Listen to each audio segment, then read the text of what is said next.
Hai semuanya, gimana kabar kalian? Semoga selalu dalam keadaan baik. Welcome back di Ande Greystone Channel, dan ini adalah segmen analisa pagi, segmen di mana kita akan mengulas kembali untuk update news dan juga pergerakan dari market, ya khususnya market dari Bitcoin. Teman-teman, hari ini kita berada di tanggal 31 Agustus 2025. Kondisi dari market sementara ini masih terkoreksi. Bitcoin diperdagangkan di kisaran level 108.700 US dollar. Sementara itu Ethereum diperdagangkan di kisaran level 4.344 US dollar ya, dan pergerakan sementara ini masih terbilang lesu seperti itu. Besok kita akan dapat closing weekly time frame. Kita akan coba untuk lihat gimana Bitcoin ke depannya kira-kira secara pergerakan dan sentimen-sentimen apa aja yang kiranya bisa mempengaruhi kondisi dari market. Pertama, aku ajak teman-teman dulu untuk melihat Fear and Greed Index sekarang berada di poin 39, posisi fear, ya, di mana market dibiarkan bergerak dengan kondisi yang lemah. Sementara ini di time frame 15 menit kalau kita perhatikan, pergerakan Bitcoin itu tidak jauh bergerak dari range harganya sekarang, ya, di kisaran 108 ribuan gitu. Jadi dibiarkan bergerak sideways kayak gini tentu saja akan membuat retail bertanya-tanya kira-kira pergerakan Bitcoin ini bakalan kemana. Seperti itu. Sementara Bitcoin dominance sementara ini masih menguat 0,86%, dan impactnya jelas ya, dari total market cap itu naik 0,05%, sementara total 2 and total 3 masih terkoreksi. Beberapa altcoin itu justru malah minus secara pergerakan jangka pendeknya. Kalau kita melihat dari liquidation ya, sementara ini cukup bagus, cukup stabil, di mana yang pasang long position pelan-pelan udah mengurangi posisi mereka. Sekarang bisa dibilang udah lebih stabil. Mungkin ke depan kita masih akan tetap dibiarkan stabil fase pendinginan ya, setelah kemarin kita mendapatkan tekanan jual yang lumayan signifikan untuk market. Teman-teman, aku mau ajak teman-teman juga untuk melihat ada sentimen apa kira-kira di bulan September nanti. Oke, pembahasan kita akan langsung lihat 1 September itu Amerika Serikat akan off, ada Labor Day atau hari karyawan ya, hari buruh di Amerika Serikat. Tentu saja ini akan bikin data-data nggak akan terlalu banyak yang rilis. Indonesia akan rilis data ekspor import, kemudian core inflation juga ya. Sementara ini inflasi di Indonesia dilihat dari datanya di bulan kemarin itu ada di 2,32%. Yakin inflasi cuma 2,32%. Terus juga data ekspor import, ekspornya hebat banget teman-teman, 11,29%, sementara importnya cuma 4,28%. Ya harusnya data GDP-nya bagus ya.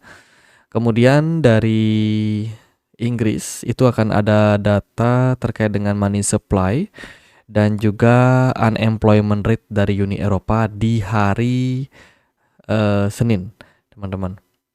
Itu yang akan kita temukan nanti tanggal 1 September. Kemudian hari Selasanya ada data core CPI dan CPI dari Uni Eropa. Amerika Serikat juga akan rilis data manufacturing, kemudian ya manufacturing PMI and prices ya. Itu di hari Rabu kita akan dapat data penting PPI dari Uni Eropa. Kemudian dari Amerika Serikat itu akan ada data job opening, pembukaan lapangan pekerjaan ya, kayak gimana. Ini akan sangat berdampak nih dengan keputusannya The Fed dan Jerome Powell. Kemudian di hari Kamis 4 September kita masih akan dapat data penting lainnya dari Amerika Serikat, yaitu non-farm employment change. Kemudian juga ada initial jobless claim. Lalu ada data ekspor import dari Amerika Serikat. Yang lain adalah non-manufacturing PMI itu. Terus di hari Jumatnya kita akan dapat data Atalanta Fed GDP Now, kemudian Fed balance sheet dari Amerika Serikat, core retail sales dari Inggris, kemudian data average hourly earning ya dari Amerika Serikat, tentang data tentang penghasilan per jam karyawan atau mungkin pekerja di Amerika Serikat. Terus juga ada data non-farm payroll. Jadi data ini penting. Ya, hari Jumat ada data non-farm payroll dari Amerika Serikat. Oke, itu data-data yang kita temukan, yang akan kita temukan minggu depan, mulai dari besok hari Senin. Sementara untuk probability the Fed, cut rate masih di poin yang cukup bagus, di poin 84,4%. So far ini menurut saya poin yang bagus, karena 2 minggu ke depan kita akan dapat keputusan dari the Fed. Ya, seperti apa, apakah suku bunga bakalan dinaikkan atau dipertahankan. Suku bunga akan diturunkan atau dipertahankan. Ya, peluangnya itu dua sih, teman-teman. Nah, dilihat dari produk ETF, spot Bitcoin, kemarin datanya outflow ya 126 juta US dollar keluar dari pasar. Kemudian dari Ethereum juga lumayan signifikan, di mana 164 juta US dollar keluar dari Ethereum ETF. Gitu, lumayan negatif sih untuk data ini ya teman-teman, untuk produk Bitcoin dan juga Ethereum spot ETF. Ada hal yang menarik dari segi fundamental. Yang pertama adalah for the first time in nearly 30 years, ya, foreign central bank hold more gold than US Treasury. Jadi ini data terbaru yang menunjukkan bahwa institusi besar, perbankan besar saat ini lebih banyak memegang emas dibandingkan US Treasury, dibandingkan obligasi pemerintah Amerika Serikat gitu. Jadi ini untuk yang pertama kalinya mereka lebih memilih emas. Artinya apa? Menurut saya ini adalah menurunnya kepercayaan dari fiat money terhadap kondisi global saat ini. Gitu. Kita tahu nih untuk mempertahankan harga dolar, yang penting dilakukan oleh bank sentral adalah memastikan masyarakat masih membeli US Treasury, baik yang jangka pendek ataupun jangka panjang. Biasanya sih yang jangka panjang yang akan lebih memberikan impact karena mereka holdnya lama, kayak gitu. Nah, yang sekarang terjadi adalah perbankan justru malah memilih untuk mengakumulasi emas. Ada apa? Kenapa emas yang diakumulasi? Apakah yang kita tahu ya, emas itu selalu identik sama yang namanya ekonomi yang tidak baik-baik saja, krisis, pandemi, atau mungkin itu adalah stagflasi. Jadi orang penuh dengan ketidakpastian, dibandingkan mereka hold dolar atau fiat money, mereka lebih prefer untuk pegang emas. Emas yang memang sudah terbukti ratusan tahun sebagai aset lindung nilai. Nah, impactnya gimana? Impactnya harga emas itu luar biasa, teman-teman. Ini aku pakai chart di time frame 4 jam. Kalau kalian lihat, emas ini sudah break out dari triangle yang terbentuk. Wow, ini menurut saya sebuah sinyal yang sangat luar biasa sih dari gold, teman-teman. Apakah emas ini bakalan lanjut bullish lagi ke depannya? Kalau secara teknikal kita melihat ini sangat positif. Gitu. Potensi emas masih bakalan rally. Ya, jadi hati-hati untuk perekonomian, karena ketika emas meningkat itu biasanya ada something wrong pada perekonomian. Gitu. Saya sendiri cukup melihat ini sebagai sebuah tanda yang berarti ekonomi tidak baik-baik saja. Intinya kayak gitu, tanda yang negatif lah untuk perekonomian. Itu semoga sih nanti Bitcoin juga akan nyusul ya. Gitu. Sementara ini Bitcoin bisa dibilang sudah terkoreksi, turun ke level 108.000, dan ya bisa jadi ini menjadi satu pertanda gitu. Kalau emas masih akan menjadi leading aset yang bakalan dipilih oleh investor. Sementara itu S&P 500 kemarin closingnya itu jelek. Ya, ada bearish engulfing tercipta, dan ini nampaknya akan memberikan impact S&P 500 ini mengalami koreksi. Gitu. Ada beberapa gap dari S&P yang belum tertutup. Kayak contohnya di sini di kisaran range 6 ribuan. Ya ini gap belum ketutup sama sekali.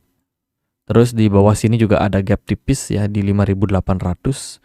Terus di sini juga 5.700, 5.300. Masih banyak gap dari S&P 500 yang belum ketutup. Ini tentu saja akan perlu kita lihat lah seperti apa ke depannya. Guys, perekonomian sekarang itu kondisinya lagi dalam fase menjelang stagflasi. di mana inflasi tinggi. Kalau teman-teman tahu kan kemarin data PPI naik, data core PCE inflation pun juga bisa dibilang mengalami peningkatan ya. Terus artinya adalah inflasi masih lumayan tinggi. Tapi apa yang terjadi? Perekonomian justru lesu. Tingkat ketenaga kerjaan sempat mengalami lonjakan di tahun ini. Kemudian juga data pengangguran otomatis akan meningkat juga gitu. Jadi sebenarnya ekonomi ini lagi stagnan. Stagnan ditambah dengan adanya inflasi yang masih sangat tinggi. Gitu. Itulah yang men-trigger kenapa dolar cenderung agak lesu sementara emas justru malah menguat gitu. Ini menurut saya menjadi clue sih untuk kondisi ekonomi ke depan. Lalu dari berita yang lain adalah tentang tarif. Ya, pengadilan banding membatalkan banyak tarif Trump. Perhentian berikutnya dari Mahkamah Agung.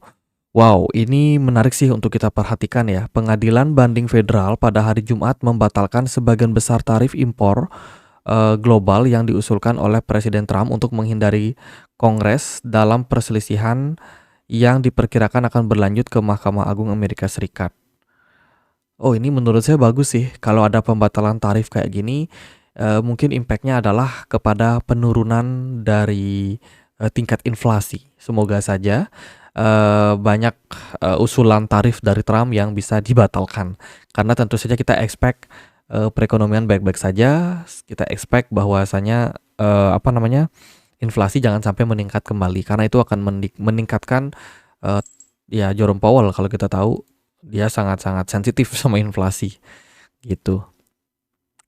Teman-teman, ada Say ETF baru aja ditawarkan oleh 21 Share ya, di mana Say ETF ini akan diluncurkan. Jadi sekarang sudah dalam tahap pengajuan, ditambah lagi ada staking reward yang akan diberikan nih. Gitu. Ini bakalan menjadi awal yang baik ya untuk banyak produk layer 1 ETF yang bakalan diluncurkan seperti itu, dan ekspektasinya bisa mendapatkan approval ya dari SEC. Kemudian Hyperliquid digadang-gadang menjadi salah satu penyedia derivatif atau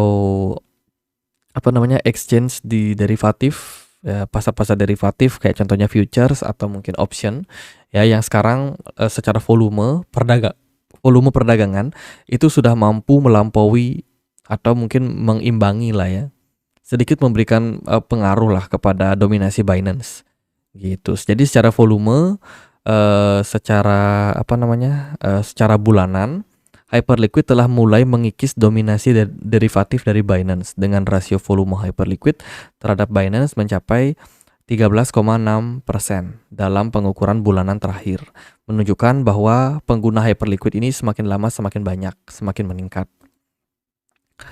Nah, ini juga nih ada lawyernya dari Elon Musk, itu akan memimpin perusahaan perbendaharaan Dogecoin senilai 200 juta US dollar.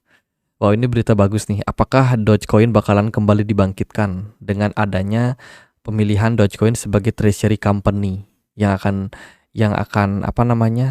menarik lebih banyak minat dari para businessman dan juga investor dunia. Gitu. Terus ada NFT brand yaitu Pudgy Penguin ya, baru aja meluncurkan mobile gaming dengan peluncurannya Pudgy Party. Teman-teman, ini merupakan sebuah berita bagus buat Pengu sih. Ya, ini bisa men-trigger ya, Pengu bisa dibilang rally seperti itu dengan adanya isu gaming yang akan mereka luncurkan.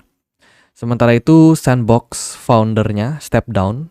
Ya, ini kita udah sempat lihat kemarin di mana ada voting yang mengatakan bahwa udah waktunya Sandbox melakukan perbaikan ya, melakukan revolusi. Ya, akibatnya adalah ya ini pemimpin mereka, CEO mereka mundur dan perusahaan juga melay-off 50% staff mereka. Gitu. Tentu saja ini merupakan sebuah efisiensi yang dilakukan oleh The Sandbox. Ya, kita akan lihat impact-nya ke depan. Apakah perusahaan ini bakalan survive atau survive lebih baik atau justru malah lebih buruk. Terus juga ada Justin Sun dikabarkan berencana untuk mengurangi fee daripada Tron. Ya, kita tahu nih Tron ini merupakan salah satu blockchain yang bisa dibilang paling diminati untuk transfer. Saya pribadi juga suka pakai Tron karena biaya fee-nya itu murah banget. Ya, dan sekarang mereka berencana buat mengurangi lagi, reduce mereka punya fee transaksi sampai 60%. Ini disampaikan langsung oleh Justin Sun di postingan X-nya dia. Gitu. Tentu saja ini bisa men-trigger jumlah adopsi yang lebih besar untuk Tron. Gitu. Sangat-sangat menarik. Lalu ada Ethereum bakalan melakukan update ya 003, di mana ini merupakan sebuah update protokol yang akan dilakukan untuk kembali memperkuat, meningkatkan skill 1 mereka, meningkatkan skalabilitas dari project mereka. Gitu. Jadi good job buat Ethereum. Kemudian ada cluster of update Solana ETF feeling show positive feedback. Ya, jadi kumpulan pengajuan ETF Solana diperbarui dan menunjukkan kontak positif antara manajer aset dengan SEC. Nampaknya ini yang bakalan segera mendapatkan approval. Ada beberapa perusahaan yang sudah meluncurkan Solana ETF kayak VanEck, Franklin, Templeton, kemudian Canary, kemudian Grayscale, 21 Share, Fidelity, Bitwise, dan juga CoinShare. Ada banyak perusahaan yang sudah menunggu tentang approval dari Solana ETF. Lalu ada Pump Fund dikabarkan bakalan melakukan buyback senilai 62 juta US dollar, membeli token PAM kembali. Tentu saja ini bisa men-trigger harga PAM bisa rally. Ya, itu beberapa sentimen untuk market, altcoin dan juga Bitcoin. So far menurut saya beritanya lumayan bagus di tengah-tengah Fear and Greed Index yang berada di posisi Fear saat ini. Bisa jadi ini merupakan sebuah fase yang menarik buat akumulasi. Coba teman-teman perhatikan sih kondisi market. Oke, kita akan mulai pembahasannya dari weekly time frame. Kalau kita melihat dari weekly time frame, potensial Ini kita hapus dulu ya. Kita hapus potensial Bitcoin masih koreksi, tentu saja masih ada. Gitu. Pertimbangannya kayak gini. Pertama, dari MACD kalau kalian perhatikan, ini ada bearish divergence tercipta. Gitu. Ini bearish divergence sih. Secara indikator ini udah mulai merah, menunjukkan opportunity market buat koreksi gitu. Kemudian dari segi smart money sebenarnya udah turun, menunjukkan ada pelemahan dari pergerakan smart money gitu. Lalu kalau kalian perhatikan juga di sini ada 2 kali sentuhan ke area berapa nih, 125 ya, area tersebut. Ya itulah teman-teman, menunjukkan bahwasanya ada tekanan jual di level-level ini gitu untuk Bitcoin. Tentu saja ini bukan berarti confirm double top. Ya, bisa jadi sih ini double top ya. Gimana menurut teman-teman? Apakah ini double top, teman-teman? Biasanya sih kalau double top itu memang dia butuh kayak level konfirmasi, dan kalau kita perhatikan nampaknya ini juga enggak yang salah-salah banget sih. Ini bisa double top, teman-teman. Double top and then dia terkoreksi ya kan, sempat mencoba naik. Ini dia berhasil break di sini. Berhasil break dari mereka punya resistance ya, neckline, dan harusnya sih invalid ya. Tapi abis itu dia turun balik, drop lagi gitu. Jadi menurut saya ini menarik sih untuk kita melihat apakah ini memang double top atau tidak. Tapi kalau seandainya ini double top, maka potensinya bisa kemana? Kita ukur dari sini ke sini, tarik ke bawah sini, maka probability Bitcoin bisa jemput liquidity itu sampai di kisaran 100 ya, kurang lebih di 100.000. Itu kalau kita consider ini sebagai sebuah double top. Targetnya itu di 100.000 gitu. Tapi kalau kita melihat dari aspek yang lain, kalau dari saya sendiri sih melihatnya ini adalah corrective wave ya. Mana dia untuk kita gambar ini ya, sorry. Nah, kita melihat nih Bitcoin ini sekarang tengah berada dalam corrective wave kayak gini. Wave A, wave B, dan juga wave C.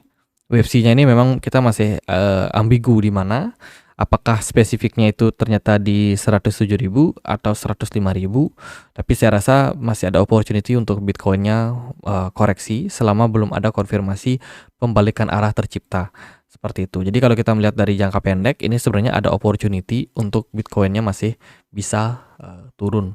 Gitu. Jadi menurut saya level-level sekarang ini mungkin menarik buat akumulasi, tapi yang juga tidak perlu untuk all in juga gitu. Sabar aja sih. Kalau nanti ada koreksi lebih lanjut, kita bisa serok lagi di bawah. Nah, yang perlu teman-teman perhatikan untuk saat ini ya, sementara ini, yaitu cut rate.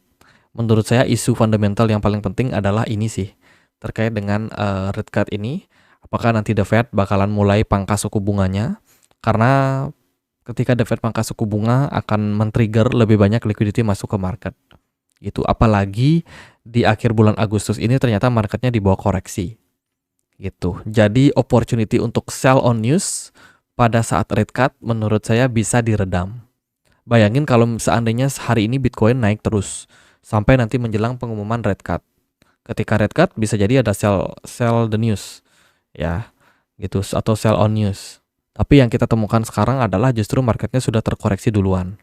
Gitu. Jadi menurut saya menyambut dari Fed bakalan rate cut ini bakalan bullish sih. Gitu. Tapi untuk kepastiannya kita lihat aja nanti di pertengahan bulan September. Nah, balik lagi teman-teman, saya melihat bahwa pergerakan Bitcoin ini masih akan ada opportunity untuk koreksi. Kelihatan dari candle yang tercipta belakangan ini, candlenya lumayan kecil ya. Kemudian kalau kalian perhatikan dari volumenya juga kecil. Terus smart money-nya nihil, teman-teman. Smart money-nya terbilang relatif kecil lah untuk sekarang ini. Menunjukkan bahwa akumulasi dari para whales itu belum ketahuan. Saya nggak bilang whales-nya nggak ada beli ya, tapi kayak belum kelihatan aja gitu. Dari MACD juga mengindikasikan ini masih bisa koreksi. Dilihat dari time frame 4 jam dan juga dari daily perspektif, ini kita melihat bahwa tekanan jual ini masih lumayan strong untuk Bitcoin-nya. Gitu. Jadi dari weekly time frame jelas adalah negatif. Dari daily perspektif pun ini kita udah mulai ketahan, cuman belum terlalu menunjukkan indikasi yang positif. Gitu. Di fase-fase seperti inilah biasanya penentuan. Ya, karena ketika konfirmasi itu belum muncul, itu biasanya market akan menimbang-nimbang. Apakah ini udah waktunya buat bottom atau justru masih bisa turun lagi untuk jemput liquidity di bawah. Gitu. Jadi kalau dari sesi itu aja menurut saya untuk opportunity Bitcoin sekarang on running ke wave C. Cuman wave C-nya ini kita masih menunggu di mana titik pembalikan arah itu. Gitu. Sementara kalau kita lihat dari liquidity order book sekarang banyak di kisaran level 107.142. 107.142. Itu adalah area liquidity yang cukup banyak nunggu Bitcoin turun ke sana. Gitu. Jadi seandainya kalau dikasih turun lagi, ya udah berarti kita masih bisa ambil barang murah lagi sambil menunggu Bitcoinnya bisa rebound. Gitu. Dari outlook saya masih tetap sama, belum ada banyak perubahan juga dan menurut saya ini masih sesuai dengan skenario. Tinggal gimana follow up dari market aja, memanfaatkan sentimen yang memang masih sangat bagus, serta menyikapi gimana kira-kira keputusan dari suku bunga ke depan. Jadi paling gitu aja buat update kali ini. Teman-teman yang pengen join dengan komunitas Telegram kita ada komunitas Telegram, tempat buat discuss ya, belajar banyak informasi dan juga sharing-sharing. Teman-teman yang mau join silahkan cek Linktree yang aku sediakan di kolom deskripsi. Nah, di sini ada nih join komunitas kripto. Pertama, kalau teman-teman suka ketinggalan update berita, join di update Bitcoin and altcoin. Silahkan diklik, nanti masuk ke Telegram channelku. Gitu. Di sini aku berbagi banyak berita, sentimen, news, analisa untuk pasar. Gitu. Teman-teman bisa lihat nih berita-berita terbaru untuk pasar kripto. Kemudian kalau teman-teman butuh grup diskusi, masuknya ke sini. Grup Telegram. Tuh, sama. Terus kalau teman-teman sukanya nyari airdrop juga ada. Kita punya grup airdrop. Meskipun aku sendiri nggak sering banget untuk garap airdropnya, cuman Ya oke lah buat teman-teman yang pengen join ya silakan aja. Gitu. Ini dia komunitas Telegram kita ya. Jadi sekian aja paling buat update kali ini. Semoga videonya bisa bermanfaat teman-teman dan akhir kata saya Andre. Makasih.